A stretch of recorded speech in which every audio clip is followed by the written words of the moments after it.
కోనసీమ వారి అరటిపువ్వు కూర చూడండి. పసుపు వేసి ఉడకబెట్టేసుకుని ఉంచుకున్నాను.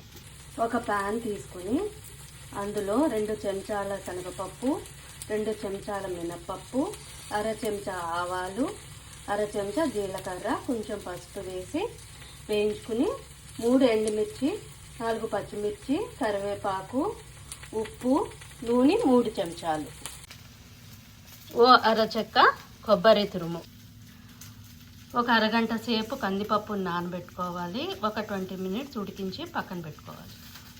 కొంచెం వేగాక కొబ్బరి తురుము వేసేసుకుందాం. ఇప్పుడు నానబెట్టుకొని ఉంచుకున్నాం కదండి, కందిపప్పును కూడా వేసేసుకుందాం.